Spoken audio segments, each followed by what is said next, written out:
maybe was right. Okay. I live in Clifton Park, so it's a matter of going down the highway or up the highway. Sure. And Skidmore, great Division III institution at that point. And you could see at that moment, even back then, where Division I was heading. Okay. And my values always aligned with Division I. That's what I played, right? That's what I knew. But as Division I started to change, I could also see that my values were becoming more aligned with Division III around degrees, academics, the importance of being excelling in both, and the ability to excel in both, and the expectation to do that, right? And so when the opportunity became available at Skidmore, I said, let me see if I can't land that, and I was fortunate enough to do that. And obviously you haven't looked back since. It's been over 2 decades now, and it's one of those things where you almost fall in love with the place when you've been here for so long.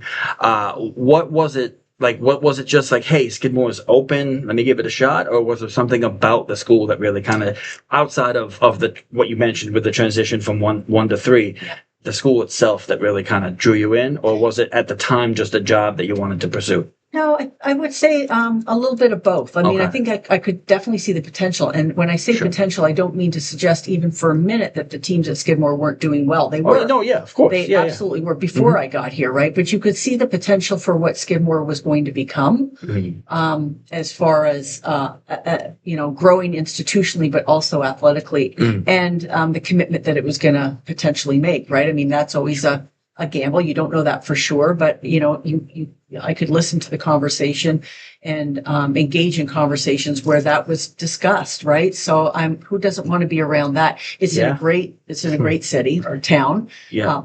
Small cities, large town. However you want to they call it a city, but they do. I mean, I look at it as a town, but they call it a city. It's fantastic. Oh, right? It's great. So, so with that, in addition, you could see that the potential was certainly there. And so, when then you are offered the opportunity to come for an interview, you get to meet a few more of the athletic people, hear from faculty, et cetera. Then you're like, okay, this is like a diamond opportunity. So did you ever think it would be, going on 20 years? No, never, because that's just not what happens in athletics. Okay. Right? Like you tend to move around. Which I've noticed. I always think, I would be here forever. Yeah. But I noticed that's not the case. Well, and it's funny because that's what the industry does, but that's just not also my personality. Like I'm never searching for a job. If I'm happy in my job, there's no reason to search for a job. That's how I feel. So, I mean, does that mean that I got everything that I ever wished for here? No, right? But that's a process. I don't think that's something that really anybody could expect to have happen. Not at all. Yeah. And so I'm realistic about that, right? Yeah. And if that were the case, I'd be on ESPN right now. Right. I mean, I was, but that's a story of another time. The show's featured on you, not on me. But it's different. But it's true, right? And so I don't. I'm like, if there's a reason for me to be looking because I feel like I need a change, then that's something different. But once I got here, I didn't feel like I needed to look. So nice. I've always been working with great people. Been fortunate to work for 2 great presidents. Always had a great vice president that I was under their umbrella. So, like, why would I be looking to leave? No, well, I'm not necessarily looking to leave. It's just like when you're looking for the next you start adventure. A position, and then all of a sudden you look back on it now, and you're like, wow, 05, like that was 20 years ago going on. And you're like, when you start something, you think, all right, I'm going to be doing this for a while. I don't think you realize how long of a tenure that is. Yeah. Which is why I'm so tired, which is why it's the right time for me to retire. Well, that's what we're going to get into right at the end. We're going to say you are going to be, hanging it up this year. And is somebody else in place, or no? The search is ongoing. Search is ongoing. Okay, it has started. All right. I was going to say who's going to be the next athletic director. I was like, it's okay if you say me. It's fine. That's right. Did you throw your hat in the ring? No, I did not yet. Okay. So I'm sure we'll find somebody. And you're part of that search as well. No, I'm not part of. You're not part of the search. That's intentional. Nobody should be selecting their next, I just didn't know how that works. No. I didn't know if that was kind of... No, but helpful however they need me to be. But look, we've got representation from our athletic department on the search committee. They're going to have a great pool of candidates. Not a question in my mind.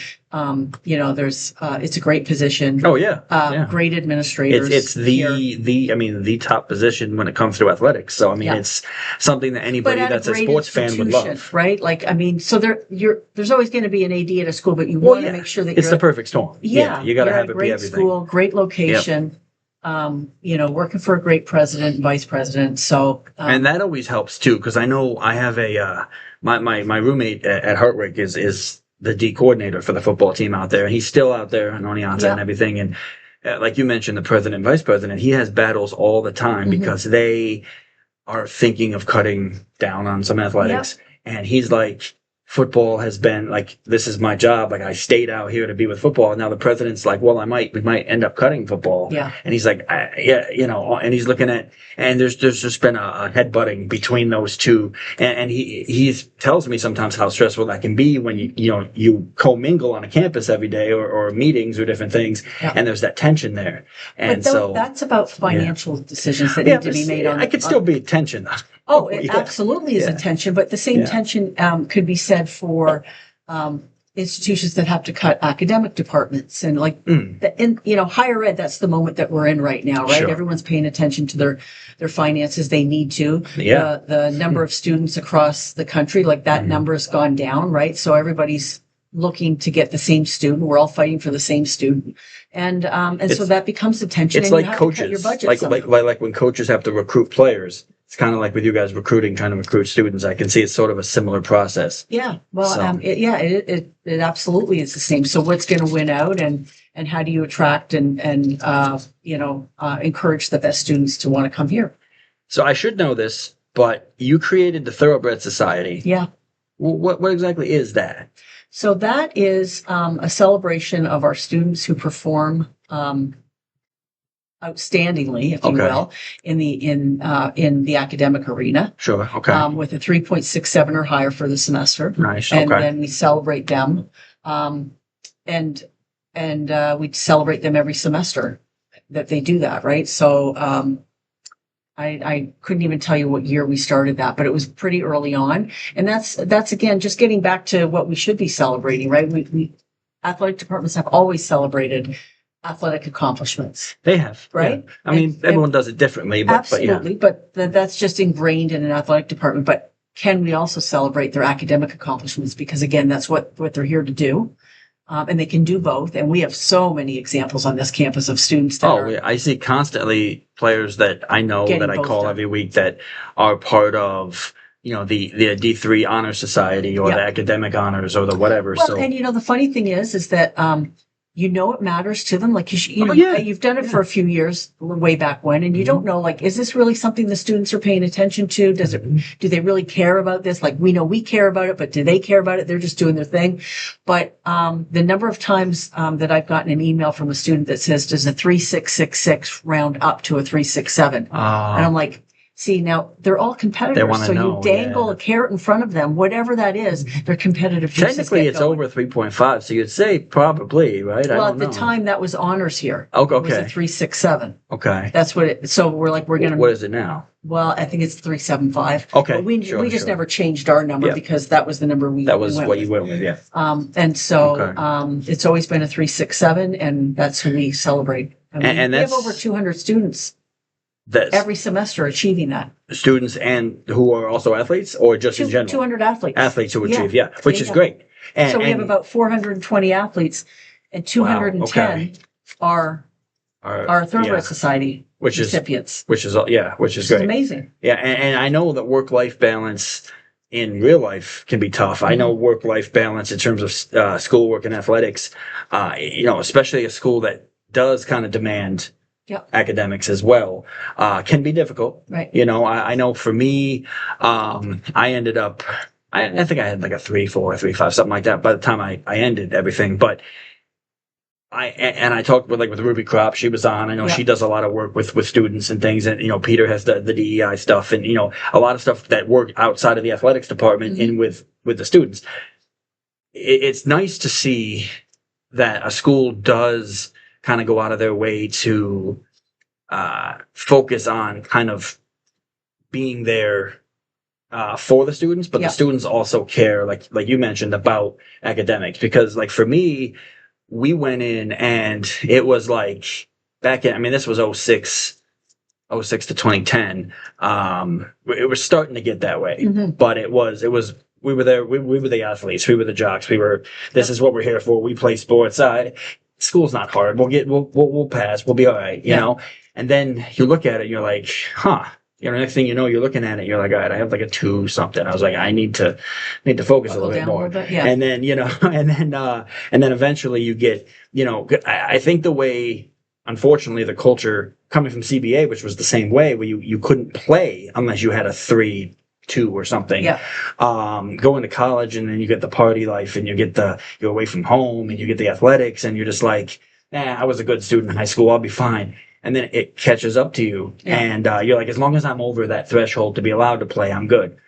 And it wasn't until my junior year where I was like, you know, maybe I should take this more seriously, you know, because I'm not going to the NBA or the NFL, you know, and I need to be able to get something out of this instead of just focusing, you know, being in the library more than I'm in the gym, you know. So I do like the fact that there's students that are so focused on that, but also a campus that kind of promotes that as well. Because for us, it was just kind of like, if you don't go to class, all right, you're going to fail. Yeah. Well, no, so that's never going to be okay, right? Yeah. Because but even unfortunately, the NCAA that's how it felt in some ways, where I know it wasn't maybe that way, but maybe it felt like, all right, you less know, important. Students are holding, the administration isn't going to come out and say, hey, you got to do this. They'll just be like, hey, get your homework done, do everything, do what you got to do.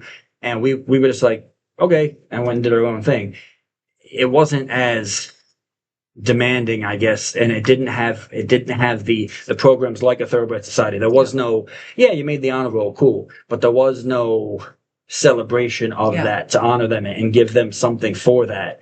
It was just like, oh, cool, I made the dean's list, awesome, you know. Well, and they didn't value it as much. When I started that, it was more like, you know, we have a bunch of competitors here, so how do we want them to compete in the classroom as well? And it was just trying to tie into what they're already driven to do, because they're athletes, they're competitive. Well, which is great, because I would have been the same way, because I'm super competitive with everything. So I would have been like, show me what I gotta get that. What? Who doesn't want that? But plug it into the wall, let it make noise, and I'm good. You know. But what I'll also say is that I think one of the focuses that we have is for our students to be performing at their best, right? So whatever their best is, and everyone's best is going to be a little different, right? So we might have a student that achieves Thoroughbred Society every semester, but they're not doing their best work because they're actually capable of a 3.9. So how are we going to get you motivated to do your best, right? Where we might have a student who really is busting their butt, and the best that they're going to achieve is a 2.7, because that's just where they are. Their preparedness coming out of high school, whatever that is, right? And so we want to celebrate that as well. We want to celebrate everybody's best effort, not just an effort, but their best effort. Yeah, which is again, you know, fantastic, because that just wasn't a thing. Yeah, for me. I totally you know agree. what I mean? It just wasn't. You had to take it into your own account and care for yourself, instead of, you know, something like that. And which I get, and in a way I see both sides. In a way, it's kind of like, well, no one's going to hand you things in life. You got to go get it yourself. But then I also look at it as everyone kind of needs a little bit of that boost. But if you don't know that it exists, how do you even go after it? So that's where I stand with, right? And what we've done is there's not anything sort of special to it other than tapping into the resources that are already across campus. But sometimes that's what it takes, absolutely. though. So that's the specialness of it, if there is a specialty, is that we look at what those resources are, and we want to make sure that our students know that they're available, have access to them, and are encouraged to go seek them out. And our students do a really good job of that.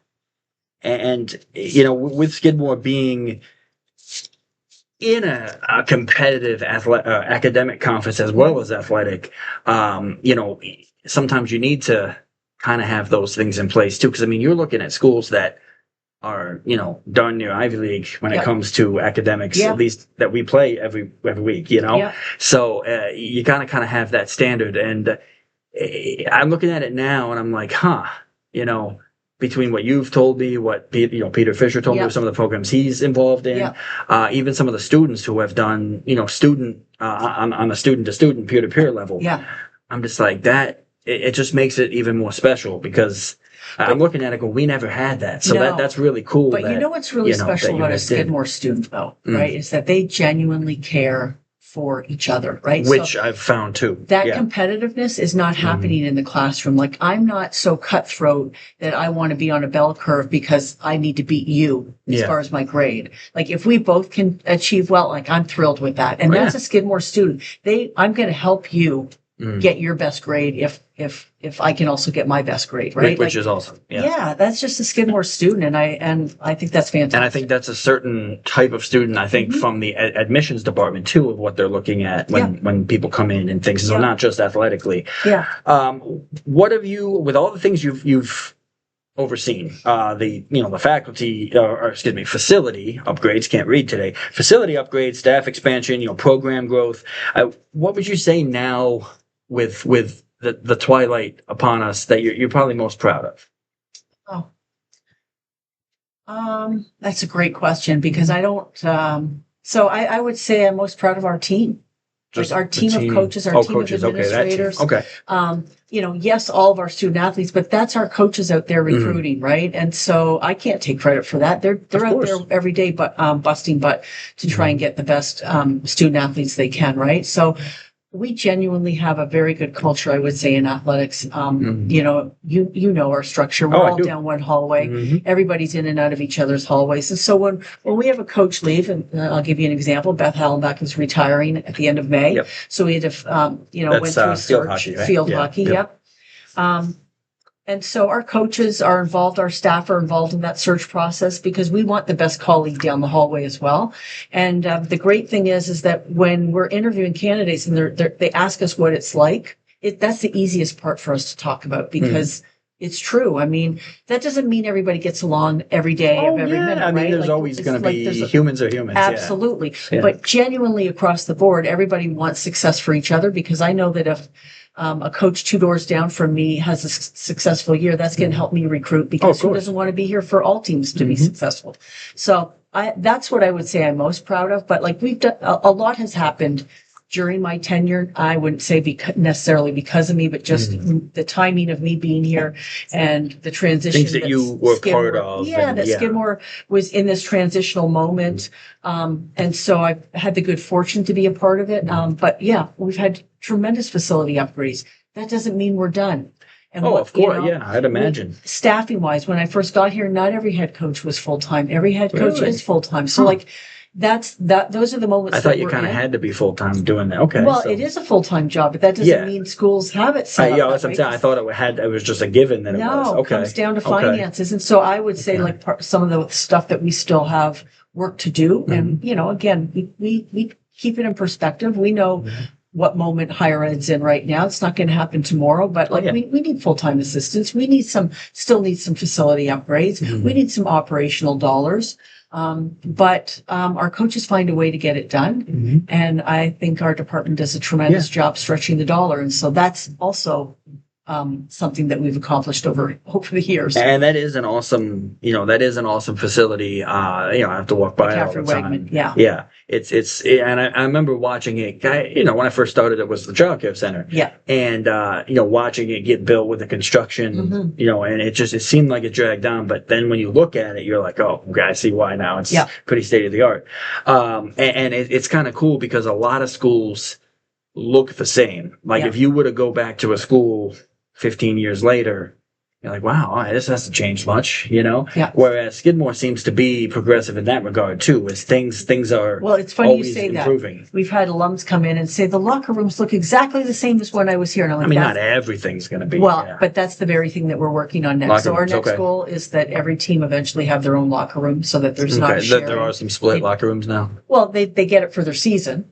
Yeah, and then they sure, have to get out. We want them to be able to have it for the Okay. entire year. So we need to have That enough would be nice. Yeah. locker rooms to be able to do that. And Okay. so we have the new ones from McCaffrey-Wagman. We've Yep. upgraded. Where's baseball dress? Because I know they're off They're here. campus. No, they're in McCaffrey-Wagman, and then they drive over to the Okay, field. I was gonna say yeah, because there's just the two dugouts, and that's pretty much it Yeah. over there. So. Yeah, but that's a fantastic facility. Oh, it's awesome. not- Yeah. I did a baseball game a couple weeks ago, and I looked at it, I was like, wow, like the turf kind of like it's not like dirt, it's like a turf kind of and I was like, that's pretty cool, Yeah, you know. it's amazing. So yeah, and even the press box is new, neat, Very nice nice. looking. Yep. So and that's the one thing too is Peter. I know he likes Peter. Well, he likes Pete. Mom calls him Peter. I remember that interview.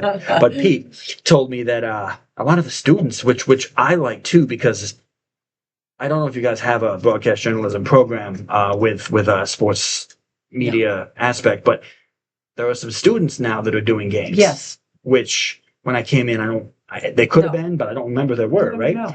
And so he's like, yeah, students do baseball and students do. So I'll pop on and I'll listen to the kids doing the baseball and I'll listen to, I know hockey, I think has a student do it every once in a while. And I'm like, okay, that's cool Well, too, here's that my there's some favorite interest story. in it now. We had 2 students doing a baseball game. This was at the beginning of the season. Oh, this year. This year, Okay. right? So I'm standing in the press box, and all of a sudden there's a knock on the door, and it's a guy with a pizza. Huh. And he's like, he had a name, and I'm like, nobody in here's got that name. And I said, maybe check down in the bleachers, like thinking somebody Grubhubbed it, right? He goes down into the bleachers, and I said, look, if nobody's taking it, I'll take it, we'll buy it, and we'll give it to the students, Sure.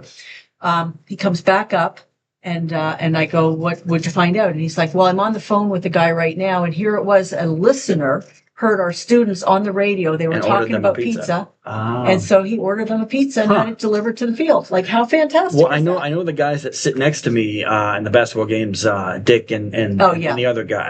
I'm blanking on his name right now. Don. But yeah, yep. Yep. They're great. I know they're listening now. They listen every week as Yeah. well. But it's great to see that now that there's some students that are interested in doing it as well. Obviously, I can't be at all the fields at all Yeah. the times. I mean, I do want to expand out and do some other things, but I'm never gonna be like, oh, they're doing baseball. I want to do baseball. No, that's great that they're doing baseball. Oh.